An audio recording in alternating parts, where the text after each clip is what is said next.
This is CBN Newswatch. It is Columbus Day, Monday, October 12th. Thank you so much for joining us. I'm Efrem Graham. Ahead today, the confirmation hearings begin for President Donald Trump's latest nominee to the U.S. Supreme Court, Amy Coney Barrett, as Senate Democrats try to slow them down. One question raised in the media about Barrett, her membership in a non-denominational charismatic Christian group. So who are the people of praise? We'll talk to FaithWire's Dan Andros about that. Just 6 weeks after Hurricane Laura hammered Lake Charles, Louisiana, this weekend it was hit again, this time by Hurricane Delta. We're going to bring you an on-site report from Chuck Holton. And an amazing moment as stranded passengers break into song while stuck in an airport, singing one of the most famous Christian hymns of all time. All those stories and more are ahead in this edition of CBN Newswatch. I want to begin this half hour with the confirmation hearings of Amy Coney Barrett for the U.S. Supreme Court, which starts today in Washington, D.C. Senate Democrats are using the coronavirus to try to slow down the hearings. This comes as President Trump's doctor says he is not a health risk. So the president is heading to the battleground state of Florida to campaign with just 3 weeks to go before the election. Dale Hurd brings us this story.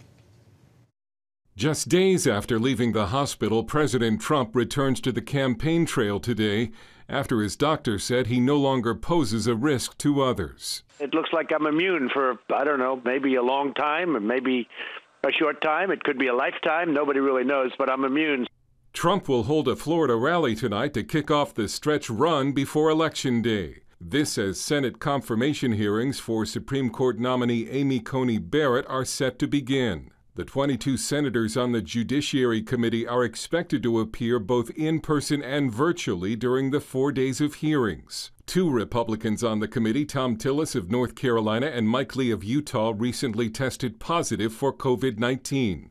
Citing the virus, Democrat leaders called on Republican Judiciary Chairman Lindsey Graham to cancel the hearings. Senator and vice presidential candidate Kamala Harris tweeted that Senate Republicans are putting lives in danger and says she'll attend virtually. Republican Senator Ted Cruz called that a stall tactic. I think they are looking for anything to delay things even a day or two or three. Regardless, Graham says Barrett will be confirmed before Election Day. That's my hope.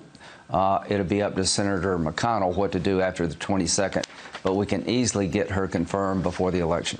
Without a majority, Democrats can't do much to stop it, but will try. When the actual vote occurs in committee and on the floor, Democrats will not supply the quorum, period. On the campaign trail, Joe Biden is still refusing to answer questions about whether he would support adding Supreme Court justices, called packing the court, to make it more liberal if he wins. They'll know my opinion of court packing when the election is over. Well, sir, don't the voters deserve to know where you stand? Democrats are not only concerned that Judge Amy Coney Barrett could help a more conservative court overturn Roe v. Wade, but also Obamacare, the Affordable Care Act. At her hearing today, Barrett is expected to tell senators that her judicial philosophy has been shaped by her mentor, the late Supreme Court Justice Antonin Scalia. Barrett will also tell senators she believes that policymaking should be left to the elected branches of government. Her confirmation would solidify a 6-3 conservative majority on the court. Dale Hurd, CBN News. One of the big issues in the media about Amy Coney Barrett is her membership in the non-denominational charismatic group called People of Praise. And with us now for more on this group is Dan Andros of FaithWire.com. Some in the media make People of Praise sound like a secretive, dangerous group that oppresses women, Dan. You talked to former FaithWire reporter Will Maul, who's now with Premier Christian News, and he reached out to them. Did he have a problem getting in touch with them? No, surprisingly, it was fairly easy. He said they got back to him just about right away, seemed very eager to tell their story, which is interesting because when you do scroll through the press, if you Google News, search for People of Praise, you're going to find some breathless reporting that, as you mentioned, paints this group as secretive and nefarious and some sort of suppressive, underculture that's out there suppressing women. And which, again, when you look at Amy Coney Barrett, which she hasn't even spoken herself, if she's in this group or not, which all accounts seem like she is, but she hasn't commented on it. Just her rise alone to the Supreme Court of the United States nomination would seem to defy this underworld that she came from, which suppresses women. So that's contradictory in and of itself, right there. But what you don't see in the press are comments and explanations from the group itself about what they're actually all about. You don't see any of that. All you see are maybe a couple of responses that they include to allegations of all of these nefarious reporting. So the cumulative effect here is one of painting this group to look like some nefarious organization. That said, so what does People of Praise actually do? What are they about? Yeah, I mean, by all accounts, they just look like a Christian group who are trying to live out the biblical mandate to love one another, to serve fellow brothers and sisters in Christ, and then also to serve our communities. This is a group that has grown since it was founded in the early 1970s to about 1,700 people. They're kind of scattered across the in 22 different states, according to their website, and they just seem to be very intentional about living in community and helping one another. And they also are, since 2001, have been intentionally moving into impoverished neighborhoods with the goal of building schools and helping the community and serving them well. So, they try to paint it as, this big underground that looks, dark and secretive. And then you just look at the stuff they're doing, and it just seems like they're trying to do good works. So what is the problem with the media when it comes to religious groups? Is it just ignorance? Yeah, I think so. I think the secular media has just their views, just kind of their assumptions about what Christians believe. I mean, take, for example, the jumping off point is wives submit to their husbands. That's where they're getting the submissive, nature of things, because they use the term handmaiden, which, if you look at the Bible, in Luke 1:38, that's where this group says they got that term from. It's not something where they're trying to suppress women. It's when Mary is talking. The angels talked to Mary and told her what's coming, and she says, I'm going to be the Lord's handmaid. Handmaid. So that's the term that Mary uses in the Bible to be a servant, to be of service. So it wasn't meant to be nefarious, and they changed it because of the negative connotations that are coming around now. But that's what the left, they look at Christians in that way, and really it's just a misrepresentation of the heart and the spirit of what submit really means. All right, FaithWire.com's Dan Andros, thank you so much for being with us. I want to remind you at home that you can always catch FaithWire's weekly program on Monday evenings. That's tonight at 9:30 Eastern. You'll find that on the CBN News channel. And CBN News will be carrying the Amy Coney Barrett confirmation hearings in their entirety. You can watch our live coverage beginning at 9 a.m. today through Thursday. And of course, that is on the CBN News channel, the CBN News YouTube page, and at cbnnews.com. Coming up, once again, the state of Louisiana has been hammered by a powerful hurricane, this time Hurricane Delta, striking the city of Lake Charles, which was also hard hit by Hurricane Laura just 6 weeks ago. We're going to have an on-site report from Chuck Holton when we come back.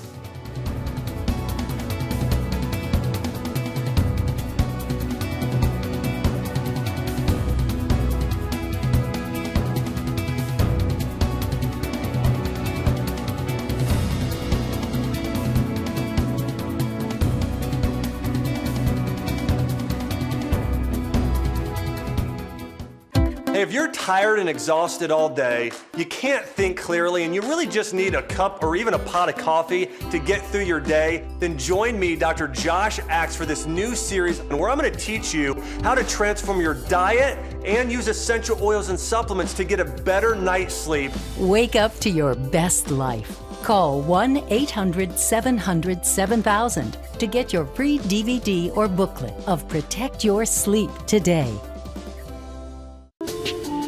It's about the competition. I kind of put that pressure on myself, and I think people had expectations. It's about overcoming. We use this phrase all the time, keep chopping, keep practicing hard. It's about going the distance. I think as a father, it's my job, to lead. Just be the best husband and father I can be. Watch Going the Distance with Sean Brown Saturday night at 7:30 on the CBN News Channel. Orphans Promise is committed to loving and serving at-risk children, to helping keep families together, and to creating opportunities for strong and sustainable communities around the world. We're working in over 60 countries around the world, and with your help, we can do even more. There's an old African proverb I love that says, if you want to run fast, run alone. But if you want to run far, run together. At Orphans Promise, we want to run far so we can touch the lives of as many orphaned and vulnerable children as possible. But we don't want to go alone. We're out to change the world, one child, one family, one community at a time. Will you join us?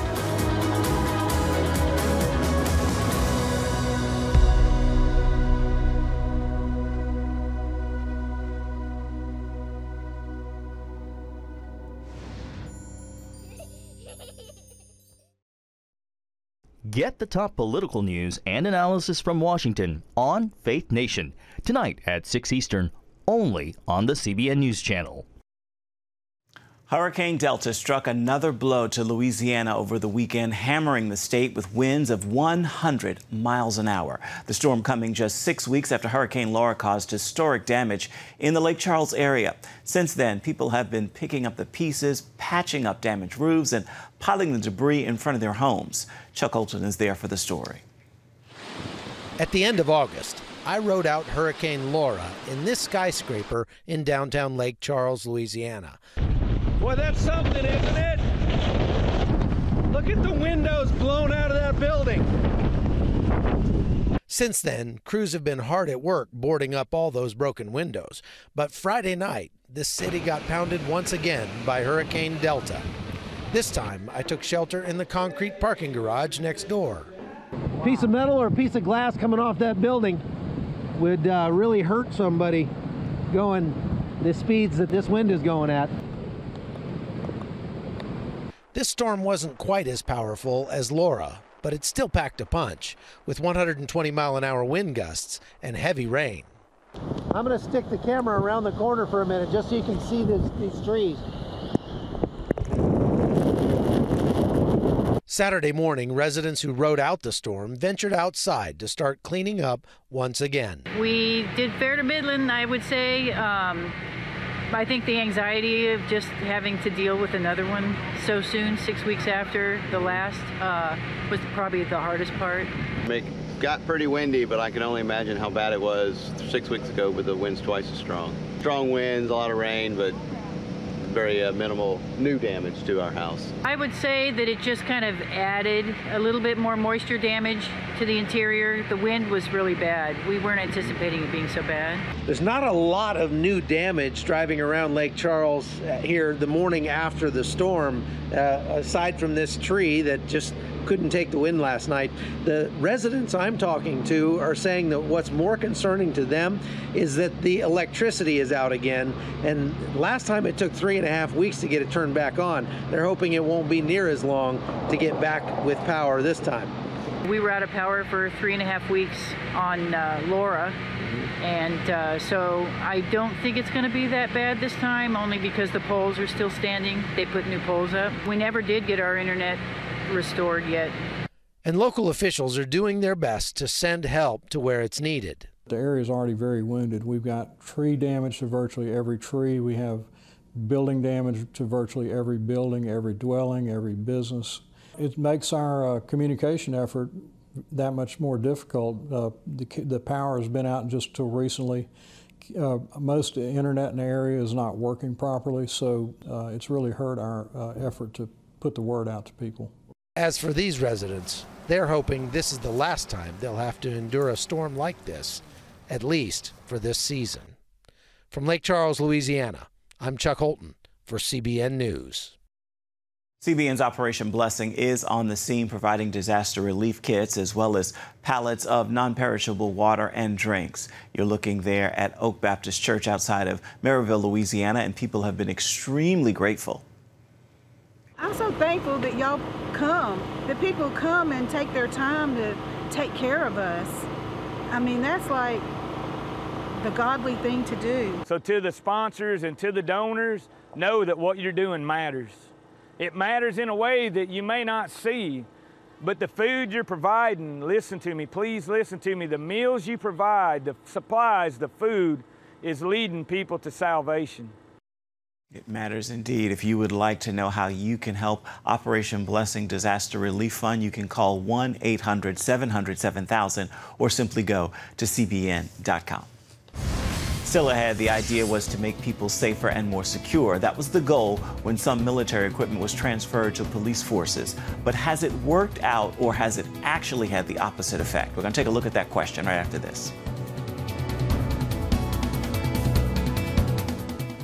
On October 1st, 1961, history was made when a tiny station began transmitting the first signals of the Christian Broadcasting Network. CBN, the Christian Broadcasting Network. And now, a new era has begun with the all-new CBN News Channel. Just moments ago, the Iron Dome intercepted an incoming rocket right on the Gaza border. Administering in this area, spiritual warfare is definitely involved. A 24/7 news network, bringing you the news you want from a source you can trust. In Kenya, 40% of the medical services are actually provided by these Christian hospitals. Let's talk about the economy. Believers here are joining together to win people to Jesus Christ. All your favorite shows now in one place. Go to cbnnewschannel.com to find out how to get the CBN News Channel on your TV all day, every day. CBN News.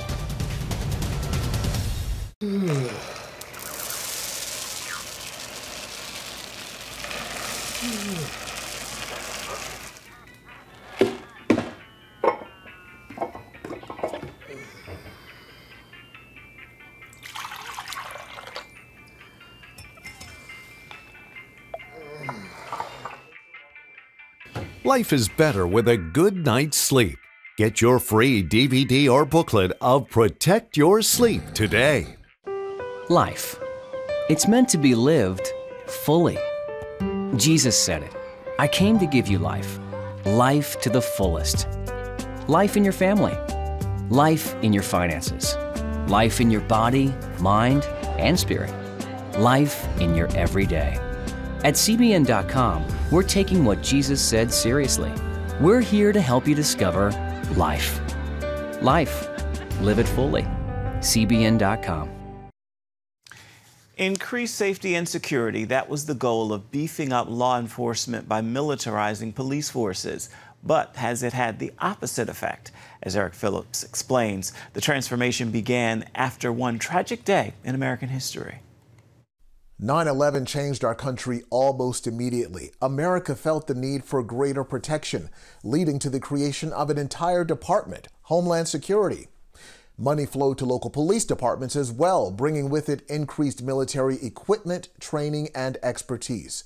While the goal was increased security and safety, some say it's had the opposite effect. It's an armored truck that we have for deputy protection. The Virginia Beach Sheriff's Office got this mine-resistant ambush protection vehicle, or MRAP, courtesy of the Pentagon through the 1033 program run by the Department of Defense. It's fully armored all the way around, so this can get deputies close to the threat and without risking their lives. The 1033 program provides surplus military equipment, like this $800,000 vehicle, to local enforcement agencies for free. There's no way we could have afforded to buy this if we had to pay for it.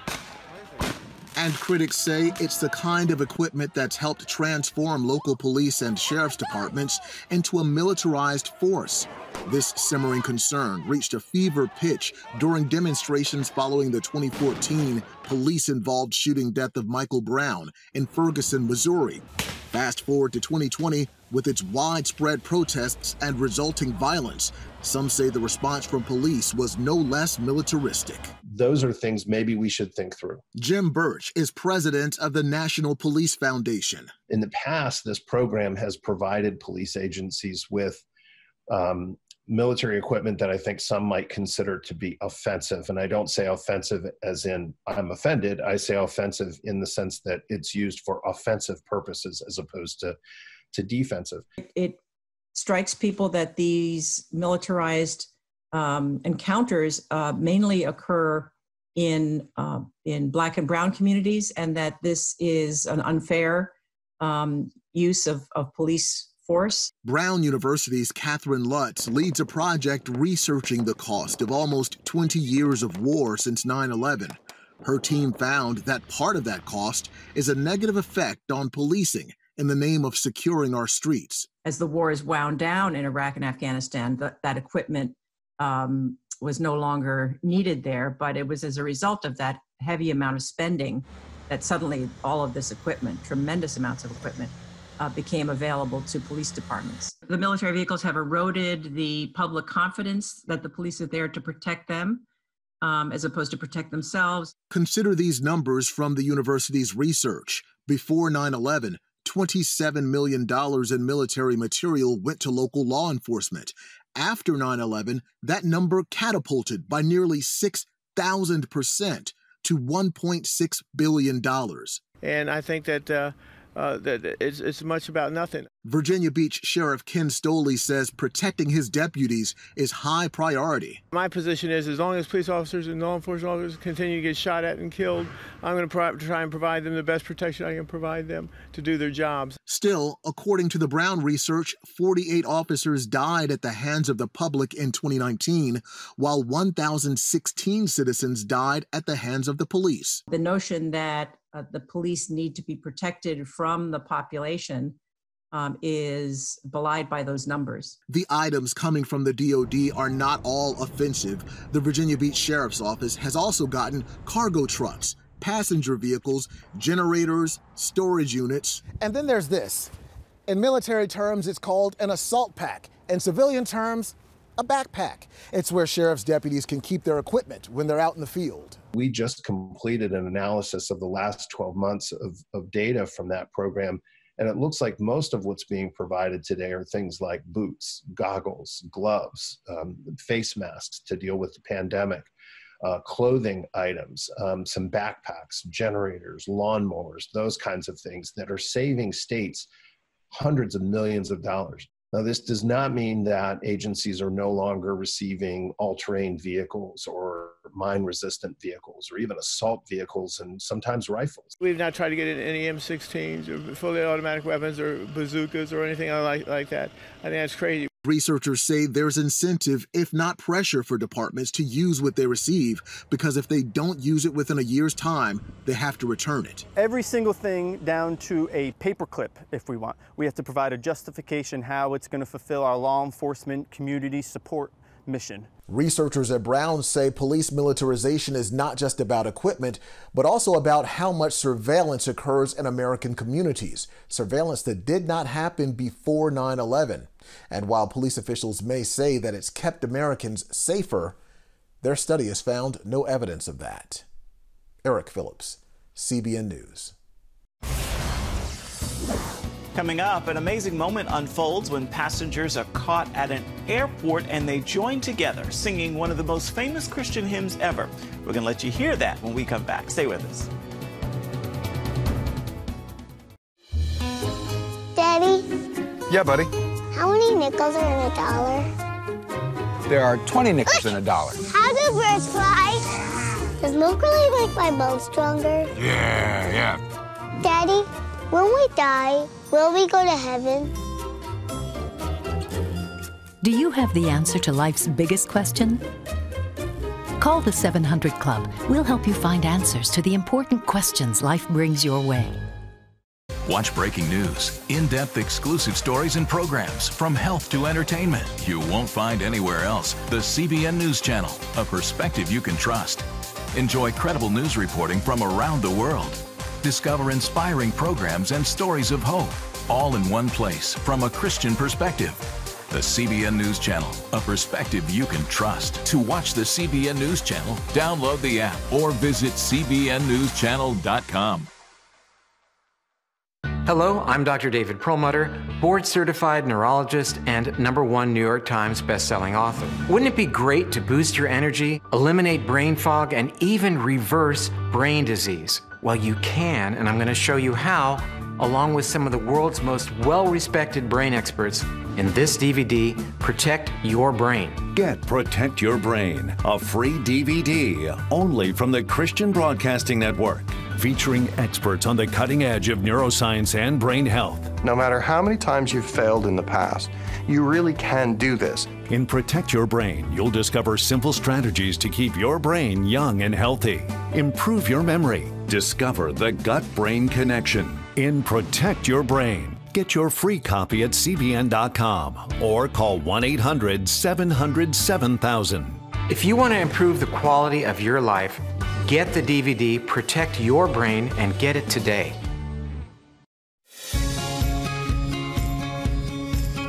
Young people, millennials, are flocking to church. It's not an exaggeration to say that we love to meet them and that we love to know their stories.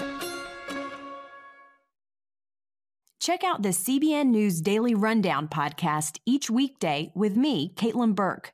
Click on the show tab at cbnnews.com where you can listen and subscribe.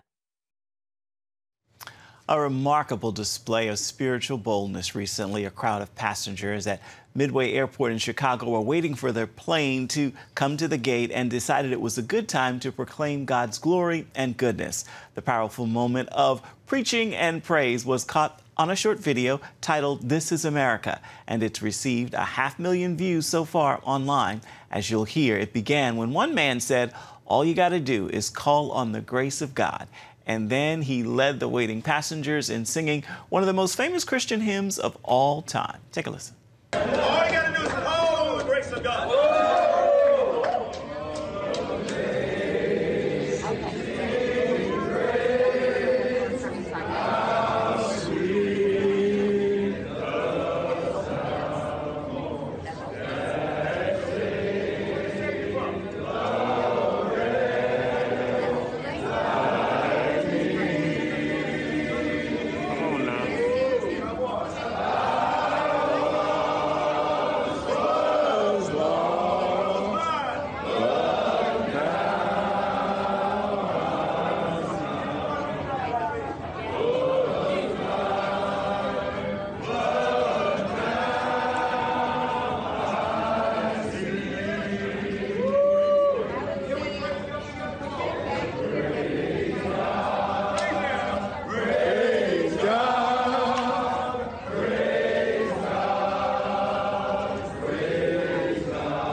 Nice to see a gathering of mighty men indeed. Time now for your Monday motivation, and here is a message I pray will jumpstart your week. There is nothing, no thing greater than God. No sickness, no problem, no issue. They're all merely distractions from His divinity and the divine on the very inside of you. So don't lose focus. Look up, look around, and look ahead. You'll see the Father at the center of it all. That is going to do it for this edition of CBN News Watch. I want to remind you, you can always find more of our programs on the CBN News channel. You can find them there at any time. You can also find them online at cbnnews.com. We'd love to know what you think about the stories you've seen here today. Email us, newswatch@cbn.com. Look forward to seeing you right back here, same time tomorrow. Goodbye. God bless.